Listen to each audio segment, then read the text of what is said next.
aku misalkan kayak istirahat dulu tidur, terus waktu bangun tidur ya aku coba inget-inget lagi apa itu, jadi lebih ngerti gitu. Makanya harus ada kayak istirahat juga gitu. Tapi kalau misalkan ngafalin secara umum kayak misalkan challenge COC gitu, ngafalin 52 kartu, atau yang final ngafalin 81 nama kaisar.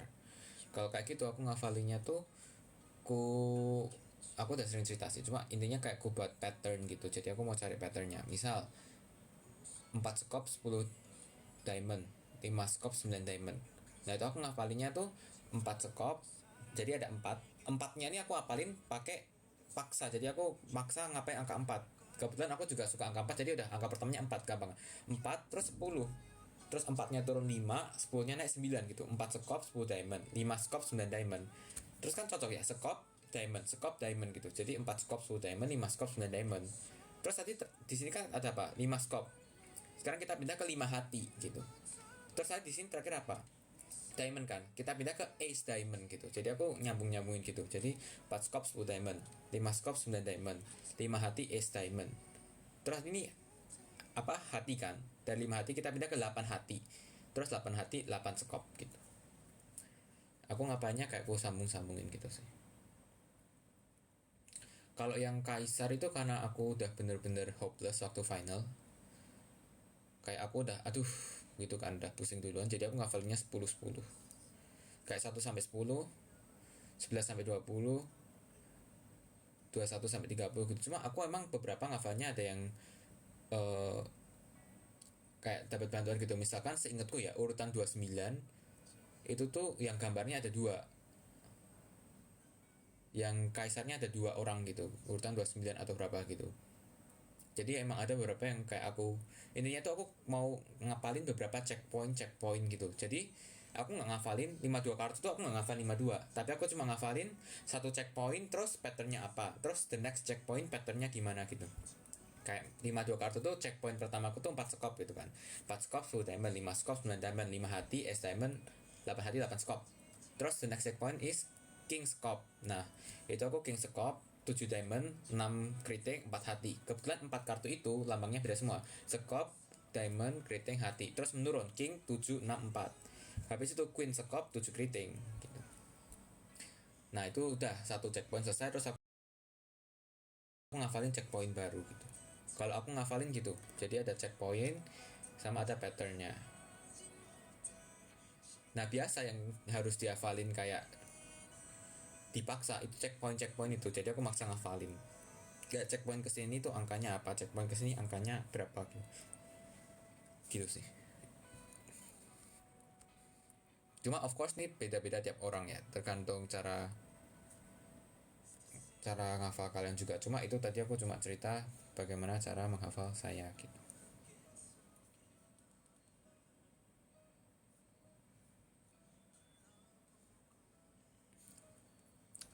Di sana jam berapa? Di sini tuh sama kayak Wita guys. Di sini tuh sama kayak waktu Indonesia bagian tengah. Jadi sekarang lagi jam 22.46.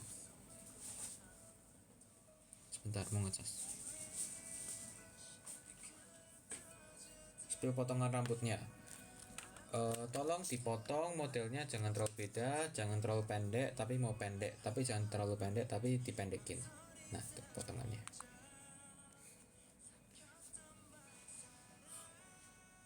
Sebentar.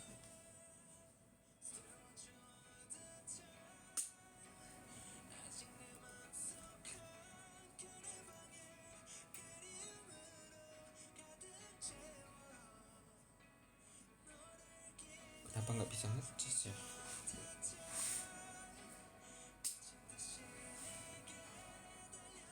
Oke.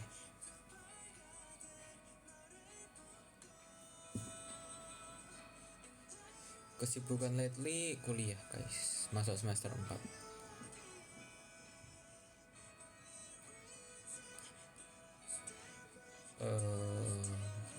Membangkitkan semangat belajar itu kita harus cari motivasi dari dalam diri kita sendiri.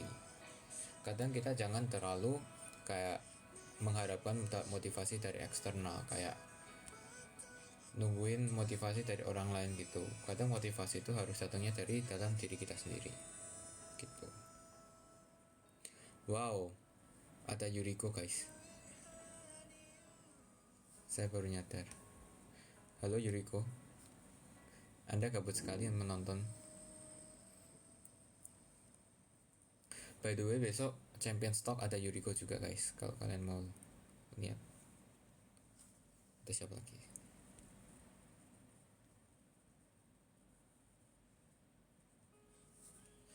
Kapan nge-vlog lagi? Kalau ada yang vlogable. Ya besok juga ada Vincent, benar. Hari ini ketemu Sandy nggak? Ketemu dong. Aku ada 2 kelas yang sama kayak Sandy hari ini.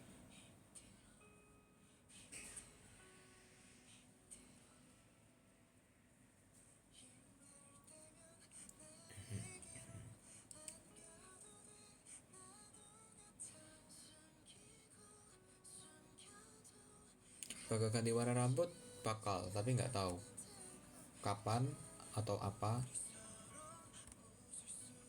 nggak tahu.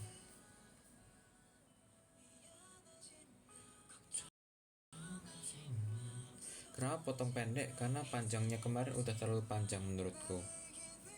Jadi udah a bit. Sebenarnya ini juga kepanjangan depannya, kayak masih mengganggu gitu. Apa paling kerasa ganggu tuh kalau lagi makan. Apalagi kalau lagi makan terus ada angin kan. Apalagi yang kalau di dormku kantinnya lantai 1 tuh pakai kipas yang gede gitu kan, jadi angin. Nah itu rambutnya ikut makan nih, hampir kena bibir gitu. Jadi terlalu panjang. Makanya pakai topi biar rambutnya nggak ganggu. Ada Chris? Mana nggak ada Chris? Tadi aku habis ketemu sama Chris tapi online.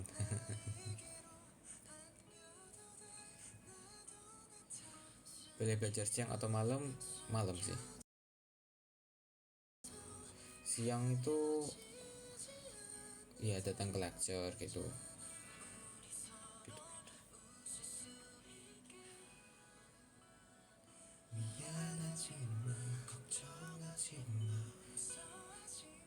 Dinner hari ini mie. Tadi makan mie dinnernya. Wah, ikut pasien tahun ini, semangat. Good luck. Gimana lecture sejauh ini? Ada lecturer yang aku suka, ada lecturer yang aku nggak ngerti. Yang lecturernya nggak jelas itu biasa aku ya belajar sendiri akhirnya.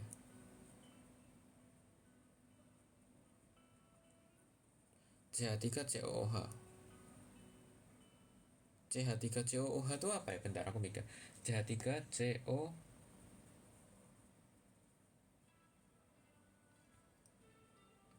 CH3COOH itu karbonat. Karbonat apa?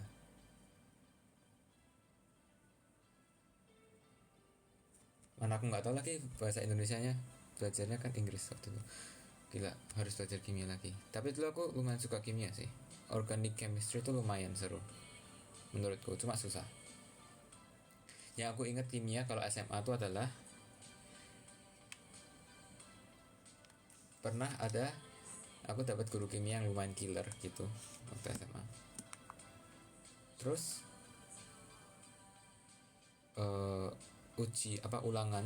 ujian gitu, apa kuis materinya apa ya, yang segi 6, apa guys yang namanya segi 6 itu, molekul yang segi 6 bentuknya, gila udah lupa apa ya, molekul yang segi 6,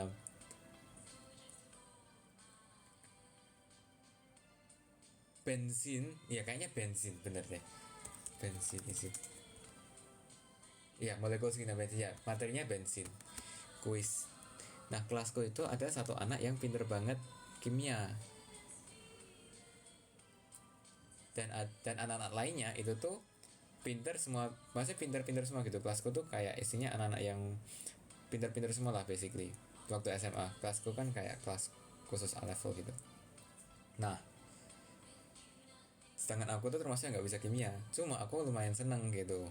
Terus waktu kuis bensin tuh itu adalah kuis terjelekku selama aku kelas 12 kayaknya, dapat 86. Cuma 86 itu adalah nilai tertinggi di kelas. Jadi aku sampai sekarang masih ingat dan aku sangat bangga. Justru temenku yang pintar kimia itu kayak dapat 75 atau berapa gitu. Itu aku ingat Pak, tuh guru yang lumayan killer waktu saat itu. Jadi kuisnya susah. Terus aku dapat 86. Itu menurutku jelek, cuma ternyata tertinggi di kelas. Jadi aku sangat bangga. Ya itu, mau pamer aja sih. Walaupun in the end ujian sekolahku paling jelek juga kimia, ijazahku paling jelek juga kimia. Kayak sangat terbanting gitu. Dibanding fisika, biologi, matematika, itu kimia aku kebanting. Kayak biologi itu sama kelas 12 ya, kuis aku nggak dapet 100 tuh kayaknya sekali doang, 98 gitu. Lainnya semua kuis 100, UTS 100, UAS 100, ujian sekolah 100 biologi. Matematika juga, matematika hampir semua 100.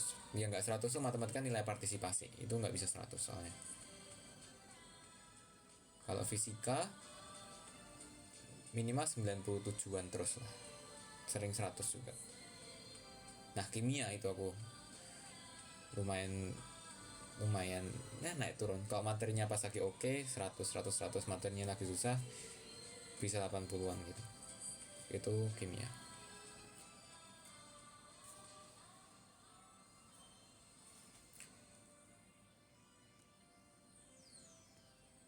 Oh iya ada Goffert, ada Sultan juga, gila. Aduh malu gua kalau dilihat Sultan begini. Gila, ngomongin kimia ada Sultan, ngomongin fisika ada Goffert. Malu banget, gila. Gila, gila. Oh Sultan sama Goffert, kalian kenapa gabut sekali ya? Halo Sultan, halo Goffert. Padahal tadi aku baru bilang ke Goffert, yuk live TikTok yuk. Mana ya? Masa Excel tadi ada yang ngehujat Excel live TikToknya apa Chris, live TikToknya Excel apa nggak berkonsep. Ya ampun, maaf inside jokes. Live TikTok Excel tidak berkonsep, sedih gua. Bercanda guys, itu inside joke Excel Kevin, enggak Excel Chris Kadit.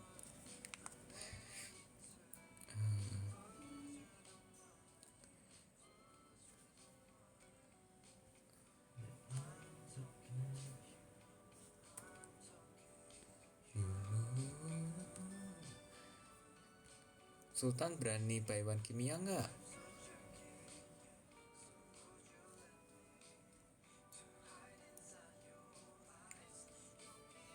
Sultan, silahkan nge-tweet pakai hashtag Excelot.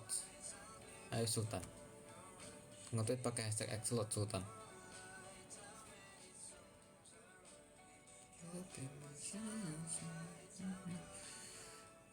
Di sana siang malam dong, kan sama kayak Wita.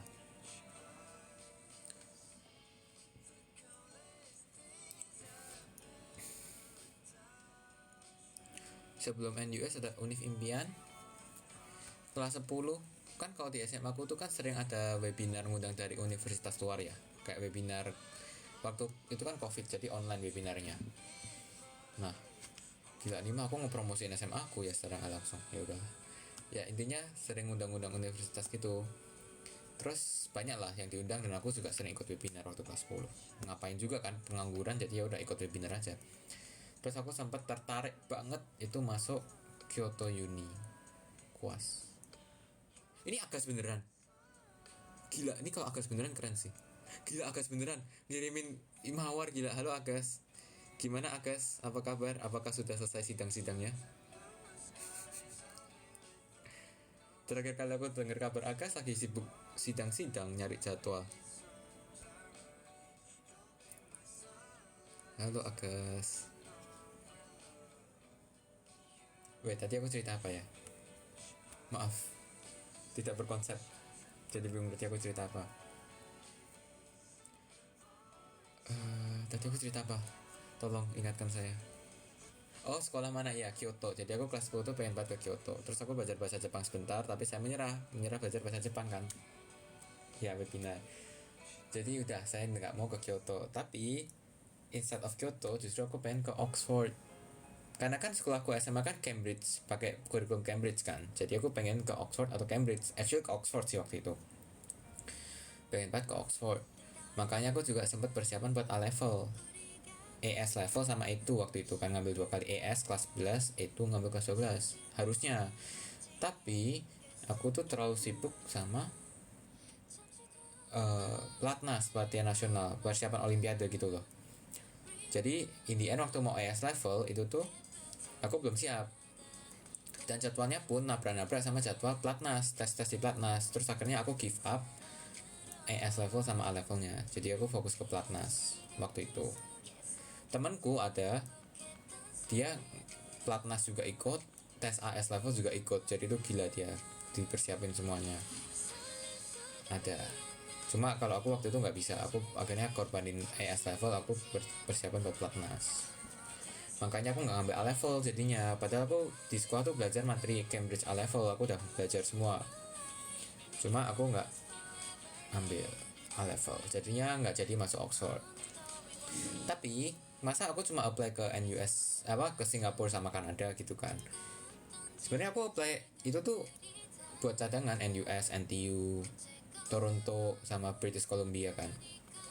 Aku tuh pengen low key tuh pengen ke yang sedikit beda gitu loh.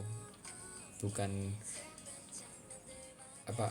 sempat aku mikir nggak usah ngeliat peringkat lah, aku pengen explore aja gitu, misalkan ya kemana lah gitu, negara mana.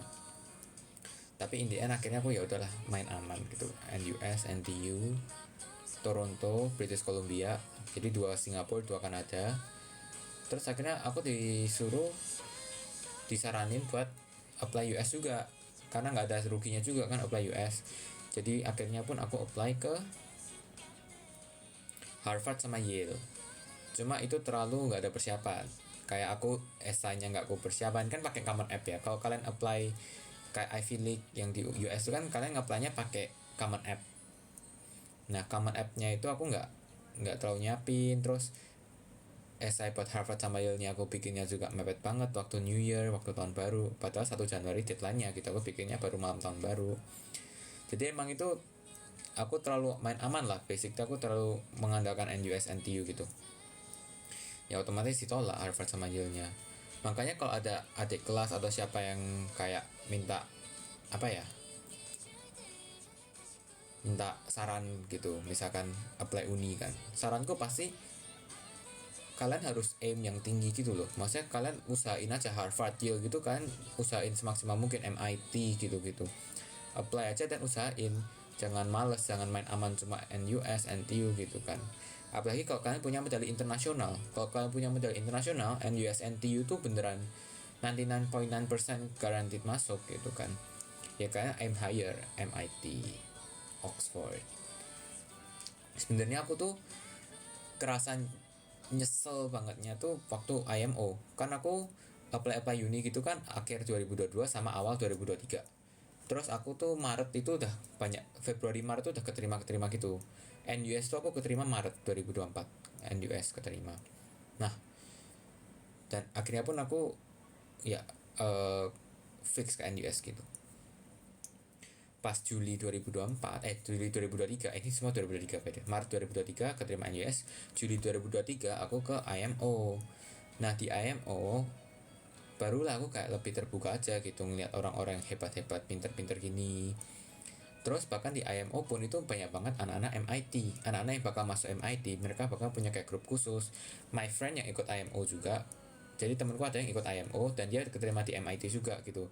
Dia juga sempat ada gitu ngumpul-ngumpul sama calon anak-anak MIT yang ikut IMO juga. Terus aku kayak orang-orang ini keren banget gitu kan. Nah itu aku baru kayak lumayan terbuka. My roommate aku tuh kebetulan dari Malaysia, karena kan orang Indonesianya kan cowoknya 5, ceweknya 1, jadi cowoknya ganjil. Otomatis kita ada yang sama negara lain. Terus aku dapat sama negara lain, dapat sama Malaysia, karena Malaysia ada 1 yang cewek juga, jadi cowoknya mereka 5 ganjil. Nah waktu aku serumit sama dia nih, itu aku bener-bener kayak kebuka aja gitu. Padahal itu kan sebenarnya aku IMO 2023 itu harusnya udah jadi my finale gitu loh. Aku udah nggak belajar mat sebenarnya selama setahun terakhir, udah jarang megang mat, udah nggak fokusnya di mat gitu kan. Tapi lolos IMO ya, terus aku balik lagi fokus ke mat untuk ya waktu yang lumayan singkat buat persiapan IMO. Tapi aku baru kebuka matanya gitu. Roommate aku itu ikut IMO tuh waktu sama aku tuh dia udah yang keempat. sebelumnya dia pernah dapat 2 silver sama 1 gold kalau nggak salah. Ya, dia pernah dapat 2 silver 1 gold. Terus ikut sama aku di tahun itu dia dapat gold. Dan tahun depannya dia masih bisa ikut lagi terakhir, dapat silver akhirnya.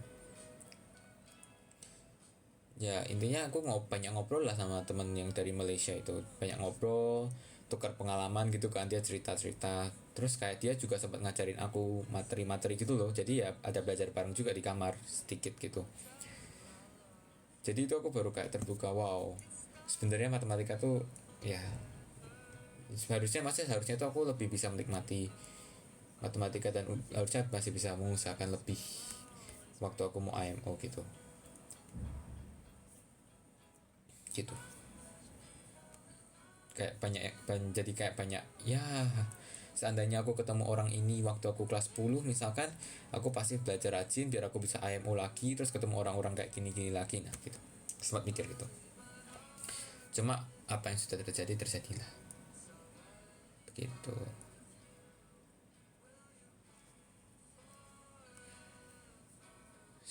Dan sekarang roommateku itu, yang aku bilang roommateku yang hebat banget itu, dia sekarang di MIT juga.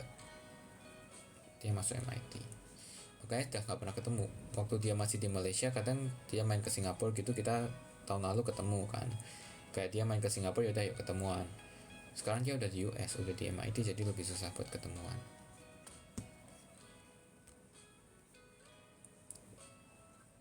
Intinya adalah jangan cepet puas juga gitu.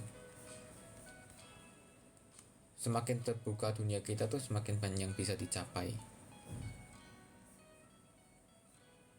Kayak mungkin kalau orang awam melihat aku udah kayak, oh ya aku sempat ngomong gini juga waktu awal-awal perkenalan AOC kan. Karena aku sempat ngomong kan, nih ngeliat prestasi anak-anak AOC itu ada sedikit rasa insecure apa yang aku lakuin sama ini gitu kan.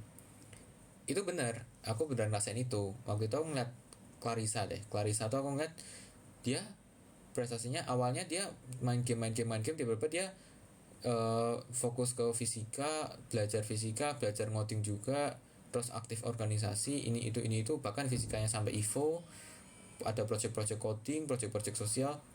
Nah kayak hal kayak gitu tuh ya aku kayak apa ya, admire aja gitu, kagum gitu. Dan gak cuma Clarissa, semuanya gitu, banyak banget yang aku beneran kagum. Terus makanya aku bilang aku sempat insecure juga sama prestasi anak-anak AOC, karena selama ini aku ngapain, selama ini kan aku cuma mat olimpiade mat, menang kalah olimpiade mat gitu loh. Dan ya itu dia, banyak juga yang ngomong, maksudnya Excel apa nih ngomong kayak gini, kamu nggak lihat Excel kamu udah kayak segudang prestasinya. Iya, that's true. Kalau looking back emang ya yeah, true, I did a lot. Tapi from my side tuh kayak ya yeah, I think I could do better gitu. Makanya jangan cepat puas juga. Kayak semakin kita terbuka, semakin kita bertemu banyak orang, semakin kita tahu orang lain tuh gimana tuh, kita pasti semakin bisa kayak wah I should aim higher gitu, aku harusnya targetnya lebih tinggi gitu. Kayak misalkan sekarang ada COC AOC gitu, orang-orang jadi kayak wah jadi semakin rajin belajar mau kayak anak-anak ini, atau misalkan wah aku mau persiapan buat olimpiade, aku mau ikut OSN gitu kan, jadi terbuka ya intinya. It can happen to anyone, even yang menurut kalian aku udah hebat banget itu juga terjadi di aku gitu. Aku ngeliat orang ini, misal temanku di MIT atau temanku di NUS, sekarang ada yang udah kayak intern, ada yang udah sampai di Jepang conference gitu kan. Ya itu aku jadi makin terbuka aja gitu. Jadi intinya kita semua berkembang, semakin kita bertemu orang itu kita berkembang.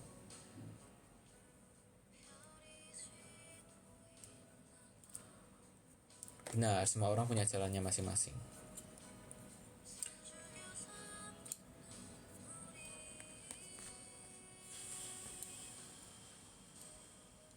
Ini jurusan yang Excel Mouse and Computer Science. Aku waktu SMP tuh pengen aktuaria. Aku pernah cerita sih, aku SMP pengen aktuaria karena waktu aku SMP aktuaria itu sangat high demand, sangat banyak yang butuh aktuaria. Tapi begitu aku SMA, aktuaria udah nggak se high demand itu juga waktu aku udah masuk SMA. Dan aku juga tahu kalau ternyata aktuaria itu karena nanti kerjanya itu, correct me if I'm wrong ya, apalagi kalau ada yang kuliah aktuaria di sini, aku takut jadi sok tahu. Cuma correct me if I'm wrong, tapi setahu aku aktuaria kalau kalian mau kerja itu kalian bakal ambil kayak tes gitu, ada levelnya. Jadi waktu itu seniorku pun ada yang pernah bilang gini, seniorku yang lulusan aktuaria pernah bilang gini, kau kayak kamu kalau mau kerja aktuaria itu gak perlu kuliah aktuaria, kamu belajar mandiri terus ambil tesnya aja buat jadi aktuaris gitu. Kalau kamu udah punya sertifikasinya sampai level segini, nanti ya udah kamu bisa kerja gitu. Aku sempat digituin sama seniorku yang lulusan aktuaria, terus aku jadi mikir-mikir lagi masuk aktuaria. Dan kebetulan computer science lagi lumayan hot kan.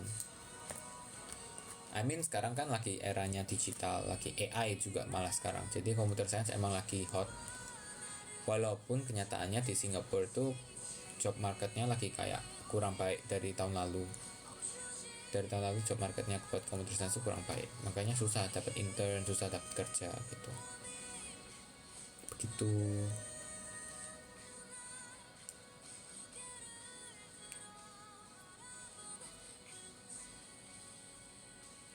Bentar nih, belum sempat baca udah ganti.